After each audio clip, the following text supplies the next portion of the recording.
বন্ধুরা, কিছু কিছু সিনেমা থাকে যেগুলো আপনাকে হাসায়, কিছু সিনেমা আপনাকে কাঁদায়, আর কিছু সিনেমা এমন হয় যা বহুদিন পর্যন্ত আপনার মনে গেঁথে থাকে। সাইয়ারা ঠিক এমনই একটি সিনেমা। হ্যালো বন্ধুরা, ওয়েলকাম টু মাই চ্যানেল রহস্যের গভীরে।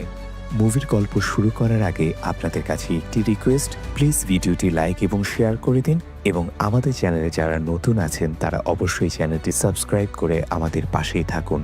তো চলুন মূল গল্প শুরু করা যাক। সিনেমা শুরু হয় বানি বাত্রা নামের এক মেয়েকে দিয়ে, যে দাঁড়িয়ে আছে মুম্বাইয়ের কোর্টে।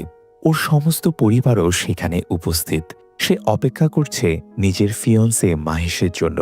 কিছুক্ষণ পর মাহেশ নিজে না এলেও তার একটি ফোন আসে বানির কাছে। ফোনে মাহেশ জানায় তার শেষ মুহূর্তে প্রমোশন হয়েছে এবং তাকে লন্ডনে পাঠানো হচ্ছে। বানি খুশি মনে জানায় যে এটা তো খুব ভালো খবর, আমরা তাহলে পরে বিয়ে করে নেব। কিন্তু তারপরেই মাহেশ জানিয়ে দেয় যে সে আরেকজনকে ভালোবাসে, তাই সে এই বিয়ে করতে পারবে না। এটা শুনে বানির মন একেবারেই ভেঙে যায়। পরবর্তী কয়েক সপ্তাহ সে অনেক কেঁদেছে। ধীরে ধীরে তার পরিবার তাকে আগের অবস্থায় ফেরানোর চেষ্টা করে, কিন্তু 6 মাস কেটে গেলেও বানি এখনো মাহেশকে ভুলতে পারেনি। এদিকে আমরা জানতে পারি যে বানির লেখালেখির প্রতি ভালোবাসা রয়েছে। কখনো সুন্দর কবিতা লেখে, আবার কখনো জীবনের ছোট ছোট মুহূর্তগুলো তুলে ধরে তার লেখায়। কিন্তু গত 6 মাস ধরে সে কিছুই লিখেনি। তাই সে একটা জার্নালিজমের চাকরির ইন্টারভিউ দিতে যায়। যদিও সে পুরোপুরি উপযুক্ত ছিল না, তবু অনেক কষ্টে সে চাকরিটা পেয়ে যায়। এই চাকরির মাধ্যমে বানির দেখা হয় ক্রিশ কাপুর নামের একজনের সঙ্গে। ঘটনাটা এমন যে বানি অফিসের বাইরে তার ডায়েরিটা ফেলে আসে। ক্রিশ সেটা খুঁজে পেয়ে তাকে ফেরত দেয় এবং নাম জেনে যায় বানি বাত্রা। অফিসে ঢোকার পরে দেখা যায় ক্রিশ একজন মিউজিশিয়ান এবং সে অফিসের এইচআরকে খুব খারাপভাবে মারধর করছে, কারণ এইচআর তার গাওয়া গানে খারাপ রিভিউ দিয়েছিল। এইচআর তার গায়কির কোনো প্রশংসা তো করেনি, বরং তার গ্রুপের অন্য মিউজিশিয়ানদের প্রশংসা করেছে। এতে করে ক্রিশ ভীষণ রেগে যায় এবং এইচআরের উপরও চড়াও হয়। বানি এই সব কিছু দেখছিল। তারপর ক্রিশ চলে যায় নিজের বন্ধুদের কাছে এবং তাদের সাথেও ঝগড়ায় জড়িয়ে পড়ে, কারণ তার মনে হয় ওর বন্ধুরাই টাকা দিয়ে এমন রিভিউ করিয়েছে যেখানে তার নামই নেই। এর ফলে আজকের শো বাতিল হয়ে যায়, কারণ তার সব ব্যান্ড মেম্বার চলে যায়। কিন্তু ক্রিশ হাল ছাড়ে না। তার একমাত্র বন্ধু কিভি তার পাশেই থাকে। ক্রিশ একা গিটার হাতে স্টেজে ওঠে এবং একটা চমৎকার গান গায়, যার মাধ্যমে বোঝা যায় যে সে একজন সত্যিকারের প্রতিভাবান গায়ক। তার দরকার ছিল শুধুমাত্র একটি সুযোগের। কিভি তাকে জানায় প্রিন্স নামের একজন বিখ্যাত র্যাপার একটি ক্লাসিক গান খুঁজছে তার পরবর্তী স্টেজ শো এর জন্য। তাই ক্রিস যোগাযোগ করে প্রিন্সের ম্যানেজার ভিনিতের সঙ্গে। আলোচনা হয় টাকা, কপিরাইট এবং গান গাইবার কৃতিত্বের বিষয় নিয়ে। ভিনিত ক্রিসকে মাত্র 3 দিন সময় দেয়, কিন্তু কিভি বলে 3 দিনে গান তৈরি করা গেলেও লিরিক্স লেখা সম্ভব না। তখনই ক্রিসের চোখ পড়ে বানির দিকে। আসলে বানি সেদিন অফিসে এসেছিল প্রিন্সের ইন্টারভিউ নেওয়ার জন্য, কিন্তু প্রিন্স বড় তারকা হওয়ায় তাকে 2 মাস পরে আসতে বলা হয়। বানি ভেতরে ঢুকতেই পারছিল না, তখন ক্রিস তার সাহায্য করে এবং ভেতরে ঢুকিয়ে দেয়। কিন্তু বানির সেই ডায়েরি ক্রিসের হাতে পড়ে যায়। ডায়েরির কয়েকটি ছেঁড়া পাতায় কিছু লাইন লেখা ছিল, যেন কিছু কবিতার মতো।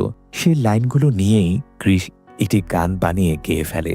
যদিও এই ছেঁড়া পাতায় মাত্র 2-4টি লাইনে লেখা ছিল, তবু ক্রিস যখন তা গেয়ে তোলে, প্রিন্স গানটি শুনে মুগ্ধ হয়ে যায়। সে জানায় এই গানটির একটি ফুল ভার্সন সে চায়।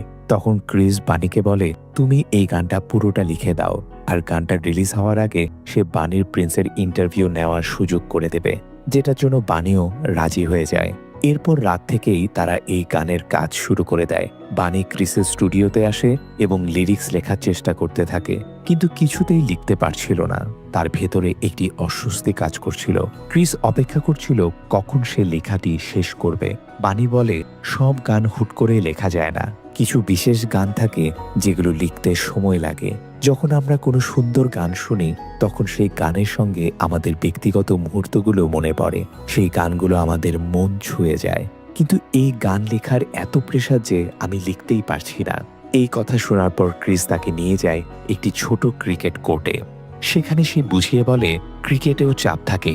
ধরো ইন্ডিয়া পাকিস্তান ম্যাচে শেষ বলে 5 রান দরকার, তখন যে ব্যাটসম্যান খেলছে তার উপর কত চাপ থাকে। তবু সে সেই চাপ সামলে ছক্কা মারে। ক্রিস এসব উদাহরণ দিয়ে বানিকে মোটিভেট করে। বানির মনেও তখন কিছু আইডিয়া আসতে শুরু করে। সে অবশেষে গানের লাইন লেখা শুরু করে, আর যতই সে লেখে ক্রিস সেগুলো সুরে বাঁধে। এইভাবেই ধীরে ধীরে গানটি প্রায় শেষ পর্যায়ে পৌঁছে যায়। তখনই দেখা যায় ক্রিসের বাবা একজন ভয়ানক মদতি। প্রায় লোকজনের সঙ্গে সে মারামারি করে, আর পুলিশ তাদের বাড়িতে চলে আসে।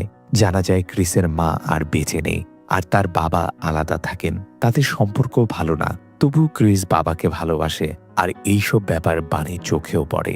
তাই বানি ক্রিসকে নিয়ে বাবাকে একটা রিহ্যাব সেন্টারে নিয়ে যায়। ওই রিহ্যাব সেন্টারের খরচ প্রায় 9 লক্ষ টাকা। কিন্তু ক্রিসের কাছে এত টাকা ছিল না। তাই সে প্রিন্সের ম্যানেজার ভিনিতের সঙ্গে দেখা করে বলে, আমার কোনো কপিরাইট বা নাম চাই না, শুধু অ্যাডভান্সে 9 লাখ টাকা দাও। ভিনিত এতে রাজি হয়ে যায়। এরপর তারা ক্রিসের বাবাকে রিহাবে ভর্তি করায়। এরপর হয় প্রিন্সের স্টেজ শো, কিন্তু সেই গানে কোনো জায়গায় ক্রিসের নাম নেই, না আছে কোনো কপিরাইট। তবু ক্রিস সেখানে উপস্থিত হয়। অনুষ্ঠান স্থলে অনেক ভিড় ছিল, আর সবাই গানটি খুব পছন্দ করে।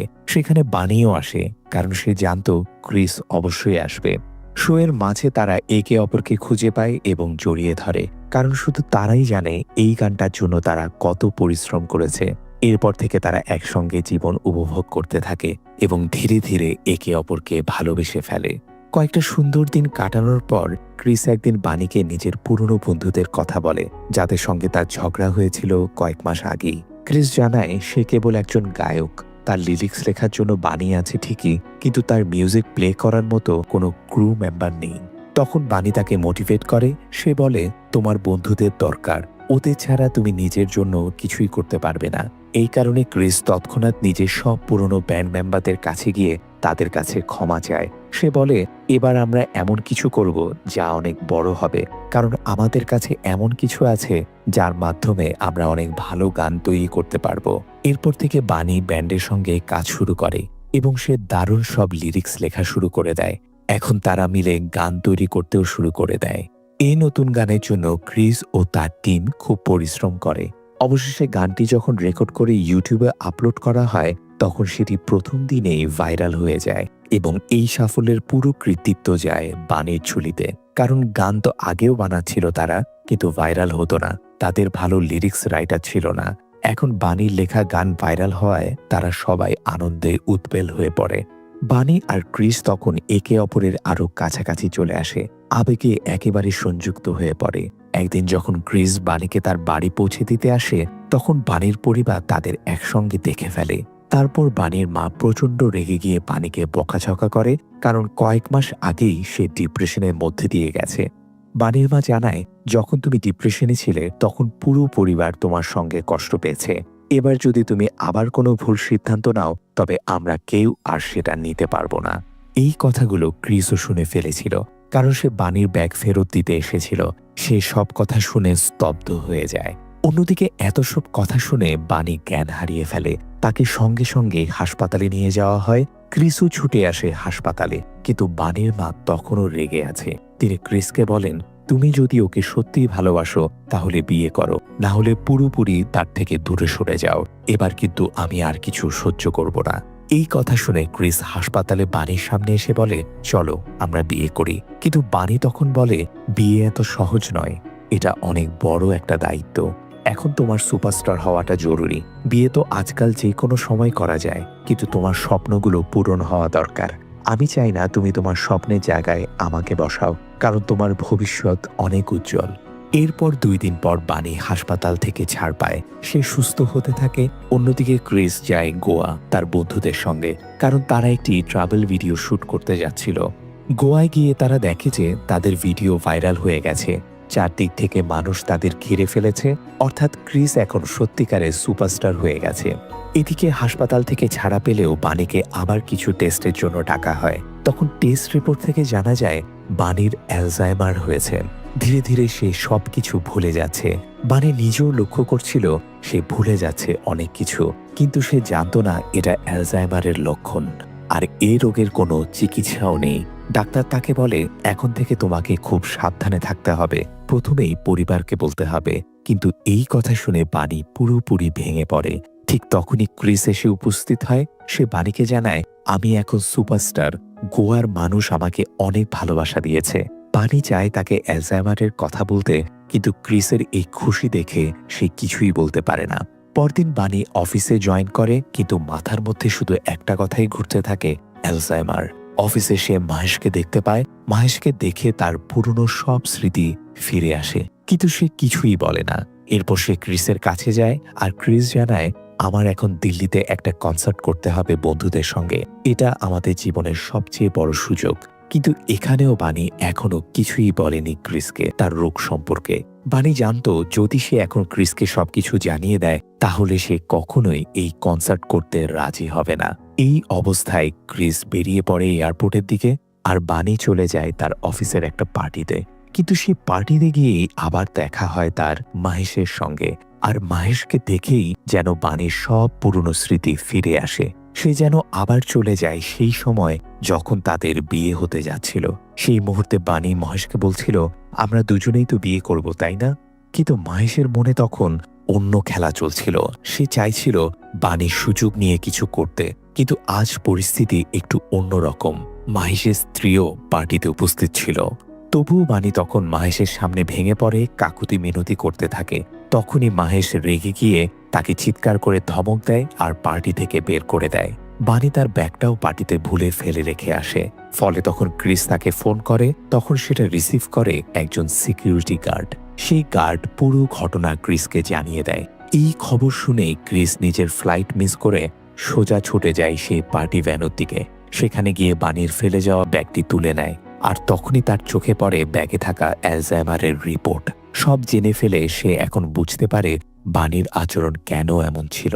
এরপর সে দেখা করতে যায় সরাসরি বানির সঙ্গে। বানি তাকে বলে, তুমি সবকিছু জেনে গেছো, তাই আমার মনে হয় আমাদের আর একসঙ্গে থাকা উচিত নয়। কিন্তু ক্রিস বলে, তুমি মনে রাখো বা না রাখো, আমি সব সময় তোমার পাশে থাকবো। আমি ভালোবাসি তোমাকে।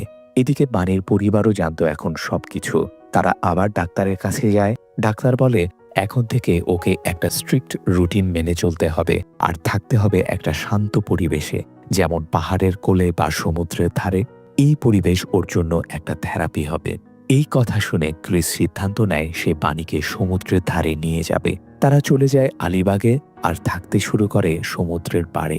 ওখানে তারা দুজন মিলে অনেক আনন্দ করে, অনেক স্মরণীয় মুহূর্ত কাটায়। দুজনে তখন একে অপরকে গভীরভাবে ভালোবাসতে শুরু করে। কিন্তু সময়ের সঙ্গে সঙ্গে বানি ধীরে ধীরে সব ভুলতে শুরু করে। তবুও ক্রিসের কোনো রকম আপত্তি ছিল না। সে জানতো ভালোবাসা মানেই পাশে থাকা, স্মৃতি থাকুক আর না থাকুক। এদিকে ক্রিস দিল্লিতে কনসার্ট করতে পারেনি, কিন্তু তার বন্ধুরা সেই কনসার্ট করে এবং সেটা বিশাল সাকসেসফুল হয়। এরপর আবার মুম্বাইয়ে এক নতুন কনসার্টের আয়োজন হয়। এবার বানি চায় ক্রিসও অংশ নিক। বানি খুবই খুশি ছিল। সে হাসি মুখে বলে, আমি তোমার স্টেজের একদম সামনে থাকব। কেউ হাততালি দিক আর না দিক, কেউ তোমার নাম চিৎকার করুক বা না করুক, আমি ঠিকই করব। সব প্রস্তুতি সম্পূর্ণ। কনসার্ট শুরু হয় আর ক্রিস স্টেজে উঠে গান গাইতে। ঠিক তখনই ঘটে সবচেয়ে অপ্রত্যাশিত ঘটনা। মাহেশ আবার হাজির হয় সেই কনসার্টে। জানা যায় এই কনসার্টের স্পন্সরই ছিল মাহেশ। বানি যখন তাকে দেখে, সে আবার পুরনো স্মৃতিতে হারিয়ে যায়। সব ভুলে গিয়ে মাহেশকে বলে, আমাকে কখনো ছেড়ে যেও না, আমি সব সময় তোমার সঙ্গে থাকতে চাই। তারা তখন একা এক ঘরে ছিল। মাহেশ এবার সত্যি বানির সুযোগ নিতে চায়, কিন্তু ঠিক সেই মুহূর্তে ক্রিস সেখানে পৌঁছে যায়। মাহেশ বলে, সে তোমার সঙ্গে থাকতে চায় না, ও এখন আমার সঙ্গে থাকতে চায়, দূরে সরে যাও। কিন্তু ক্রিস জানতো এটা ওর অসুস্থতারই একটি প্রতিক্রিয়া। তাই সে রাগে মাহেশকে ভয়ঙ্করভাবে মারতে শুরু করে। সে জানতো মাহেশ ওর ভালোবাসার মানুষটার দুঃসময় দেখে সুযোগ নিতে যাচ্ছে। তখনই পেছন থেকে বানি হাতে ছুরি নিয়ে আসে। সে বলে, মাহেশের গায়ে যদি তুমি আর একবার হাত তোলো, তাহলে আমি তোমাকে ছুরি মারব। ক্রিস ভয় পায় না। সে ধীরে ধীরে বানির দিকে এগিয়ে আসে, আর সেই মুহূর্তে বানি ছুরি বসিয়ে দেয় ক্রিসের হাতে। তবুও ক্রিস পিছু হাঁটে না। সে শুধু তাকে আলিঙ্গন করে বসে থাকে। বানি অজ্ঞান হয়ে যায়। পরের দিন যখন বানির ঘুম ভাঙে, সে কিছুই মনে রাখতে পারে না। সে ভাবে আজই কনসার্ট। সে বলে, আজ তো তোমার কনসার্ট, তাই না? ক্রিস হাসে। সে বলে, কনসার্ট তো গতকাল হয়ে গেছে, তুমি খুব খুশি ছিলে কালকে। তারপর সে বলে, একটা ছেলে তার গার্লফ্রেন্ডের সঙ্গে রাগ করে বসে আছে, এমন একটা গান দাও যাতে সে আবার ফিরে আসে। বানি তখন একটা গান লিখে দেয় আর বলে, যে কেউ যদি রাগ করে থাকে এই গানটা শুনলে সে দৌড়ে চলে আসবে তোমার কাছে। কিন্তু গতকালের ঘটে যাওয়া ঘটনাগুলোর জন্য ক্রিসের ক্রু মেম্বারদের অনেক কিছু শুনতে হয়েছিল, তাই সে তাদের কাছে ক্ষমা চাইতে যায় এবং বলে যে বিনীত স্যারকেও সরাসরি গিয়ে ক্ষমা চাইবে যাতে উনি কনসার্ট করার অনুমতি দেন। কিন্তু তখন ক্রু মেম্বাররা বলে, এই কনসার্ট আমরা সবাই মিলে করব, না হলে কেউ করব না। তুই অনেক বদলে গেছিস, আমরা আগের সেই ক্রিস কাপুরকে চাই যে সেলফিশ ছিল, রেগে যেত আর সবসময় অ্যাটিটিউডে থাকতো। এরপর ক্রিস আবারও বানির সঙ্গে দেখা করতে যায়, কিন্তু দেখে বানি বাড়িতে নেই। পুরো ঘর খুঁজে দেখে, এমনকি সমুদ্রের ধারে গিয়েও দেখে, কিন্তু কোথাও নেই। এতে সে খুব টেনশনে পড়ে যায়। এই খবর সে বানির পরিবারকেও জানায়। তারা পুলিশের কাছেও অভিযোগ করে। 2-4 দিন কেটে যায়, কিন্তু বানির কোনো খোঁজ পেলে না। তারা অনেক পুলিশ অফিসারের সঙ্গে কথা বলে, কিন্তু পুলিশ বলে 2 মাস ধরে আমরা তদন্ত করছি, কিন্তু যারা নিখোঁজ হয় তাদের খুঁজে পাওয়ার সম্ভাবনা খুবই কম। এইভাবে একটা বছর কেটে যায়, কিন্তু এখনো ক্রিস বানিকে খুঁজে পায়নি।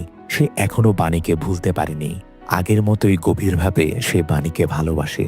বানি নিখোঁজ হওয়ার আগে একটা গান লিখে গিয়েছিল। সেই গান দিয়েই ক্রিস কাপুর হয়ে ওঠে ভারতের সবচেয়ে বড় সুপারস্টার। কারণ বানি বলেছিল, এই গান যেই শুনবে সেই ছুটে চলে আসবে। সেই বিশ্বাসে ক্রিস বারবার সেই গান গাইতো, এই ভেবে যে একদিন বানি ফিরে আসবে। এমন সময় তারা লন্ডনে একটা কনসার্ট করার সুযোগ পায়। তাদের টিম এখন সফল, জনপ্রিয়। সেখানে কেভি ক্রিসের গানে বানানো রিলস দেখতে থাকে। এক ভিডিওতে সে দেখতে পায় বানির চোখ। ক্রিস সব ফেলে ছুটে যায় মানালি, সেই জায়গায় যেখানে ভিডিওটি তোলা হয়েছিল। সেখানে সে জানতে পারে বানি এক মহিলা হোস্টেলে থাকত। সেখানকার কর্মীরা বলে সে সারাদিন শুধু আপনার কথাই বলতো। বানির রুমে ছিল ক্রিসের ছবি, পোস্টার, নিউজ পেপার কাটিং, সবই। বানি একটি চিঠি লিখে রেখে গিয়েছিল, ক্রিস তুমি এই চিঠিটা কোনোদিনই যেন না পাও, কারণ তুমি যদি এখন এটা পড়ছো তার মানে তুমি সব ফেলে আমার পেছনে এসেছো, যা আমি চাইনি। এখান থেকেই জানা যায় বানি সেই কনসার্টের দিনের ভিডিও দেখে বুঝে গিয়েছিল সে কি ভুল করেছিল, কিভাবে সে ক্রিসকে কষ্ট দিয়েছিল। তাই সে সবাইকে ছেড়ে দূরে চলে গিয়েছিল। অবশেষে ক্রিস আবার খুঁজে পায় বানিকে, কিন্তু বানি কিছুই মনে করতে পারছিল না। সে জিজ্ঞাসা করে, আপনি কে? ক্রিস বলে, আমি একজন গায়ক, কিন্তু অনেকদিন ধরে কোনো গান বানাতে পারছি না, আমার কাছে শব্দই নেই। বানি বলে, আমিও অনেকদিন ধরে লিখতে চাইছি, কিন্তু কিছু লিখে উঠতে পারছি না। তখন ক্রিস বলে, আমি বুঝি, একা ঘরে বসে গান লেখা যায় না। যে গান হৃদয় ছুঁয়ে যায় তা বিশেষ মুহূর্তে লেখা হয়, এভাবে না। এরপর ক্রিস বানিকে নিয়ে যায় আবার সেই পুরনো দিনের মতো তার সামনে ক্রিকেট খেলতে শুরু করে, যাতে তার স্মৃতি ফিরে আসে। বানি কিছুই মনে করতে পারছিল না। ক্রিস বারবার চেষ্টা করতে থাকে। শেষে এক সময়ে বানি বলে ওঠে, ক্রিস কাপুর। তার সব মনে পড়ে যায়। বানি বলে, I love you Chris Kapoor. এরপর তারা একসাথে কনসার্টে যায়। বানি ও ক্রিস বিয়ে করে ফেলে। এখন বানির ডায়েরিতে লেখা থাকে তাদের দুজনের সুন্দর স্মৃতি। আর এভাবেই এই সুন্দর লাভ স্টোরিটি শেষ হয়। তো বন্ধুরা, এই ছিল সাইয়ারা মুভির গল্প। আশা করি আপনাদের এই রোমান্টিক গল্পটি ভালো লেগেছে। যদি আমার ভিডিও এক্সপ্লেনেশন আপনাদের ভালো লেগে থাকে তাহলে ভিডিওটি লাইক এবং শেয়ার করে দিন এবং আমাদের চ্যানেলটি সাবস্ক্রাইব করে আমাদের পাশেই থাকুন, কারণ আমরাই একমাত্র এই ধরনের ইন্টারেস্টিং ভিডিও নিয়ে আসি। ধন্যবাদ।